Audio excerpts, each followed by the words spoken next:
produção de fruto, tudo que nós pedir, Deus concede. Nós muitas vezes não buscamos a produzir os frutos, não buscamos a produzir, alinhar os nossos caminhos com os caminhos de Deus, os nossos pensamentos com os pensamentos de Deus. O texto que nós lemos aqui fala sobre uma mulher, né? Inclusive esse capítulo, né, fala sobre duas mulheres, uma pobre, a outra rica. Uma tinha filho e não tinha marido, porque tinha ficado viúva. A outra tinha marido, mas não tinha filho. Uma pertencia a uma classe social, a outra diferente. Uma era a classe social mais elevada, né, que era rica, era a classe média, vamos dizer assim.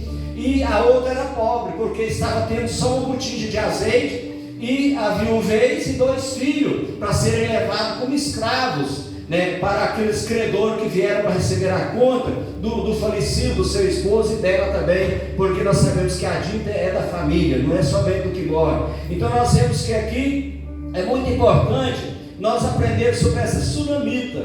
Essa mulher teve 3 fases de milagre na vida dela. Mas por quê? A sunamita, primeiro, ela teve um propósito.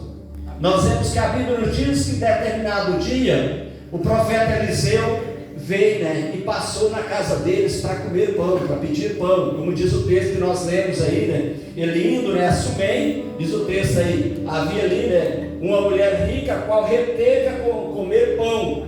E sucedeu isso todas as vezes que passava, dirigia-se ali para comer pão. Então assim que Eliseu passava por ali, ele passava para comer pão na casa daquela mulher. E um dia aquela mulher chamou o seu marido e diz: olha, eu vejo que esse homem que passa por nós é um santo homem de Deus. Irmãos, é importante nós aprender isso. Será que aonde nós estamos passando, alguém está vendo que nós somos um santo homem de Deus? Uma santa mulher de Deus? Uma santa moça de Deus? Um santo rapaz de Deus? Um santo obreiro de Deus? Nós vemos que essa mulher, ela falou para o esposo: veja que esse homem é um santo homem de Deus. Aleluia. Quer dizer, através da vida do profeta Eliseu, através do moço que acompanhava ele, a mulher sentia que a presença de Deus chegava na casa dele. E quem que não quer a presença de Deus na sua casa, irmão? Quem que não quer a presença de Deus na sua família? Quem que não quer a presença de Deus nas suas viagens? Quem que não quer a presença de Deus nos seus negócios? Então nós vemos que é muito importante. Essa mulher sentiu que o profeta era um santo homem de Deus que passava por ali. E ela teve um propósito na sua vida. Disse para o seu esposo: vamos construir um quartinho ali para eles, para quando eles passarem, eles terem onde descansar. Vamos fazer um quarto ali, vamos colocar uma cama, vamos colocar uma mesa, vamos colocar uma cadeira, vamos colocar um candelabro, um candeeiro. Irmãos, essas coisas que a mulher falou é muito importante. São 4 coisas. A cama fala de descanso, a mesa fala de alimento, a cadeira fala de autoridade espiritual, o candeeiro fala de luz. Então aquela mulher se sentia que tudo isso ela poderia receber através do homem de Deus que entrava naquele quarto. Ela sentia que o homem de Deus estando ali na casa dela, a presença de Deus estava ali também. Amém. Deus fazia presente naquela casa, Deus fazia presente naquela família. Então ela teve um propósito: vamos assegurar a presença de Deus aqui na casa nossa, através desse santo homem de Deus, mas esse moço que anda com ele. Vamos fazer. E ela, nesse propósito, vamos construir um quarto, equipou o quarto, e sempre que Eliseu passava por ali, ele tinha onde hospedar. Glória a Deus. Aquela mulher teve um propósito de fazer isso. E a Bíblia nos diz que Eliseu falou para o moço: olha, essa mulher, ela é benevolente para conosco, ela é hospitaleira, ele nos trata com todo o desvelo. O que nós podemos fazer para essa mulher? E nos diz a Bíblia que ela chama, o profeta mandou o moço chamar ela. Falou: olha, você tem algum negócio com o rei que nós podemos interceder por você? Não, tem não. Você tem algum negócio com o chefe do exército que nós interceder por você? Não tem também não. Então ela disse: olha, eu não preciso de nada, eu não tenho necessidade, porque eu habito no meio do meu povo. Quer dizer, a família dela, a nação dela, tudo ela estava no meio. Ela não tinha necessidade nenhuma. Mas nós vemos que o moço disse para o profeta: olha, ela não tem filho. E aí ele falou: chama o seu esposo, né? E mandaram chamar. Quando ele chegou, ele falou, o profeta falou: olha, na idade da vida, quer dizer, no tempo certo de nascer um filho, vocês vão receber um filho na vida de vocês. E ela diz: olha, profeta, não minta. Quer dizer, porque ela não tinha possibilidade de ter filhos, mas o profeta falou: você vai ter um filho no tempo certo. Glória a Deus, e a Bíblia diz que no tempo determinado da vida, ela deu à luz a um filho. Foi um grande milagre. O primeiro milagre que ela recebeu, gerar um filho, porque ela não gerava, ela não tinha filho. Então por quê? Porque ela teve um propósito, né, de dedicar ao homem de Deus a hospitalidade, de estar hospedando ele, estar sustentando ele, estar alimentando ele.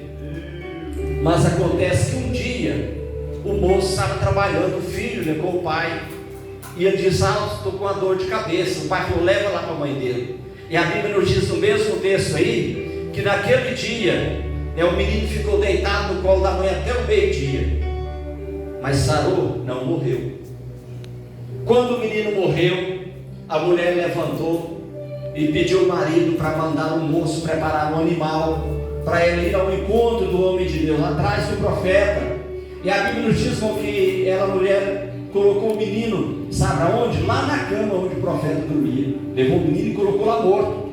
E pegou o seu animal e foi atrás do profeta.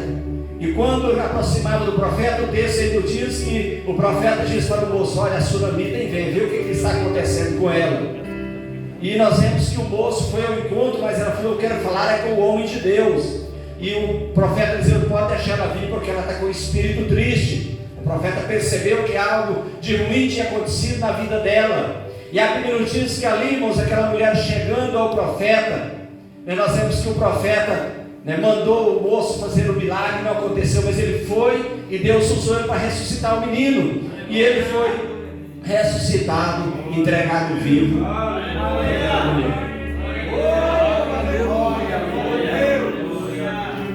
Mas nós vemos que depois o profeta do milagre da ressurreição, o filho voltou, né, para a vida familiar normal. O profeta um dia disse para a mulher: olha, está vindo uma fome de 7 anos, então você sai dessa terra, porque está vindo uma fome de 7 anos. E ela pegou toda a família dela e vazou da região, e a fome veio. Passou os 7 anos, diz a Bíblia. Chegado ao final, os 7 anos, ela retorna para a terra dela. Tinha perdido casa, tinha perdido seus bens, tinha perdido fazenda, né, as terras, tinha perdido todas as suas propriedades. E quando ela chega na terra, o rei que estava governando, Geazi, estava passando informação para ele dos feitos do profeta Eliseu. Ele disse: o que Eliseu fez, né, como foi os milagres. E o moço está ali falando: quando é fé, a mulher sunamita chega, porque ela foi atrás do que ela tinha perdido, ela queria voltar para trás. E a Bíblia nos diz que quando ela chegava ali, o moço, né, falou para o rei: olha, essa mulher aqui, ela foi uma das que hospedou o profeta na casa dela, construiu um quarto, fez tudo, e ela perdeu as suas terras aqui, perdeu os seus bens. E nos diz a Bíblia que naquele instante o rei chamou um dos seus eunucos e diz: olha, restitui as terras dela, restitui as propriedades dela. Ainda tem uma coisa: toda a produção dos 7 anos é para restituir para ela. E não só as terras, só as terras já era um milagre, mas tudo que produz a terra podia ter produzido nos 7 anos de fome foi restituído para aquela mulher. Então aquela mulher mostrou 3 fases importantes na vida dela por causa de um propósito que ela fez. Ela fez um propósito de hospedar, sustentar, amparar o profeta no seu ministério. E ali glória a Deus, aleluia. Deus deu um filho para ela, deu o filho a segunda vez, ressuscitando, depois deu todos os seus bens. Então nessa noite eu quero dizer para você: aquilo que você nunca teve, se você tem um propósito com Deus, Ele pode te dar. Aquela mulher nunca teve filho, ela era rica, glória a Deus, ela tinha propriedade, tinha terra, tinha casa, não tinha necessidade de nada, mas não tinha filho. A riqueza não podia dar filho para ela. Mas o poder de Deus na vida do profeta fez ela gerar. Mas depois ela perde o filho. A riqueza dela não tinha poder para ressuscitar o filho. Deus usou o profeta e o filho foi ressuscitado. Terceiro, ela perdeu todos os seus bens, todas as suas propriedades, e Deus usou o rei para devolver tudo para ela, inclusive as produções. Então talvez, se você tem algum propósito na sua vida, cumpra o seu propósito, que o seu futuro vai ser de paz, a sua descendência vai ser de paz. Pode passar os anos que for, talvez você venha, não, mas se eu perder isso eu não consigo mais nunca. Mas eu quero te dizer que Deus pode te dar novamente para a sua vida. Isso eu posso dar testemunho pessoal, porque eu cheguei a um ponto uns tempos atrás em que eu perdi tudo que tinha financeiro. Não era muito não, mas eu perdi. Queria um valor de uns 300 mil reais, perdi. O ano passado eu comprei uma propriedade rural pequenininha por 250 mil, agora achei 700 mil nela, irmãos. Por quê? Porque Deus restituiu o que eu tinha. Porque eu nunca deixei o propósito de Deus na minha vida, no meu ministério e na minha saúde também, de estar dedicando a obra de Deus. Então, se você tem um propósito na presença de Deus, você pode ficar firme. Não importa o vale que você está passando no momento. Aquela mulher ali, nós sabemos que ela era rica, mas ela perdeu o filho, depois morreu. Quem pode dominar a morte com riqueza? Ninguém. Mas o profeta foi lá e ressuscitou o filho para ela. Depois perdeu os bens, mas foi restituído novamente. Então o propósito de Deus na nossa vida torna-nos dar tudo aquilo talvez que não tem ou que já teve e perdeu. Basta você colocar o seu propósito na presença de Deus e Deus vai estar. Aleluia, glória a Deus. Nós temos experiência de muitos irmãos que fizeram um propósito com Deus e eles receberam a bênção. O interessante é a questão do propósito, não tem experiência até na direção da nossa congregação. Muitas das vezes estamos com a condição financeira assim tão pouca, tão pequena, parece que talvez as entradas a gente está pensando, não, agora vai apertar. Eu faço um propósito com Deus e Deus multiplica, aparece contribuição da onde você nem imaginava. Aparece as pessoas para dar oferta, pessoas para entregar dízimo, aparecem as contribuições extras que não eram as normais mensal, e Deus abençoa. E sabe, um dos propósitos que Deus tem mais abençoado nós na direção da igreja? Quando nós investimos em missões. Quando nós dedicamos uma porção em missões, na área social e na vida do nosso líder, do nosso pastor, Deus manda abundância para nós. Nós não passamos o aperto que estava para passar. Nessa crise da pandemia, nós passamos alguma dificuldade, mas nós não ficamos devendo para ninguém, graças a Deus. E não paramos, irmãos, trabalhos financeiros. Então essa mulher sunamita aqui é um exemplo para todos nós, que toda pessoa que coloca um propósito na presença de Deus, dedica aquele propósito, Deus abençoa na família, Deus abençoa na saúde, Deus abençoa nos negócios, Deus abençoa no ministério, e você vai ter uma vida sempre abençoada por Deus. Por quê? Porque Deus é dono do ouro e da prata. Deus, Ele pode curar qualquer enfermidade. Deus pode ressuscitar qualquer pessoa. Nós vemos muitos exemplos bíblicos de pessoas que tiveram um propósito e chegaram à presença de Deus e alcançaram a sua bênção. Deus abençoa a todos. Essa é a nossa meditação que queremos deixar no seu coração. Aleluia, Jesus.